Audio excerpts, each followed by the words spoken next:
Hey, fatty. After that last video, I had questions about my exact macros, exact calories. I'm eating a low-fat, high-carb diet. All right, low-fat. I don't have any added fat in this diet except what's in the lean meat I'm eating. Okay, the lean meat. So today's meal, I'm eating one meal a day at night, just to keep it simple. I weigh myself before I eat. I use the scale to dial things in. Watch this video to the end because I'm going to tell you guys something very interesting what ends up happening when you knock the fat out of your diet and just eat lean meat and no added fat to your fat-free carbs. Tonight's meal. Now, my meat intake will swing a little bit because it's whatever's in the store. I'm not going to get perfect size steaks every time. So tonight's meal, I'm at approximately 2,350 calories, 330 grams of carbs,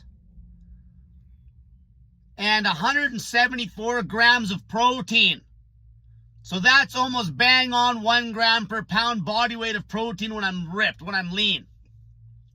330 grams of carbs. Percentage-wise, that works out to 56% carbs.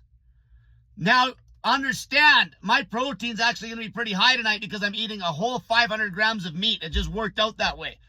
Most of the time, like I said before, I'm probably around 400, 450. Okay, it can bounce around a bit.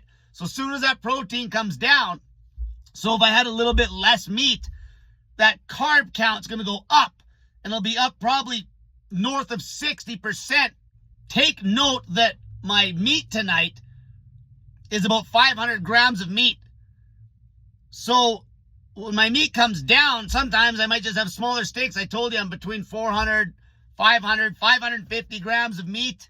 Okay, on a low day where I just end up eating 400 grams of meat, my carb count is going to be higher in comparison to the total calories. And that'll put me north of 60% carbs. North of 60% carbs.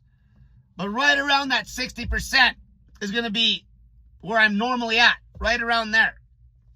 My fat intake tonight will be about 13%. Okay, it all depends on the meat, the lean meat. If the meat's higher, if there's more meat, the fat will be slightly higher and the protein will be slightly higher, making the total carb percentage a little lower. Okay, so to simplify that, I'm about 1 gram per pound body weight of protein, lean body weight, when I'm around 170, 175. My calorie count's about 2,355. Now, I'm cutting on this. Remember that. So my calorie count could get up to 2,800 calories when I'm down at my goal weight. And what macro do you think I'm going to be increasing? The carbs. Okay, the carbs will go up. Okay, like the other night, for example, I was at like 400 grams of meat. Okay, so I was lower on the meat and I had a pile of extra carbs because I was losing weight too quick. So I was probably like 65, 70% carbs that night. Protein is going to be right around 25 to 30%. Okay, now here's the interesting thing. These numbers rang a bell with me. I'm like, geez, these numbers look familiar. Just intuitively yanking the fat out of my diet. Yanking the fat right out. Fat-free carbs. No added fat to that diet. Lean meat only and vegetables. Guess who was one of the first guys to prescribe this macro split? Back in the late 70s. Mike Mentzer. Soon as I seen these numbers, because I didn't even figure this out, I was going by instinct. Okay, I know my protein count should be ballpark in this range. Knock the fat out of the diet, make up the rest of the calories with carbs. Watch the scale, dial in the carbs based on what the scale's doing.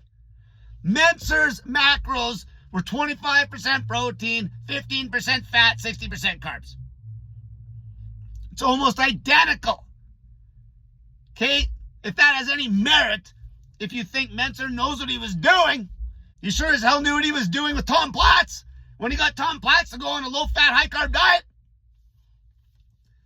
Until next time, cut the fat out of your diet, fatty.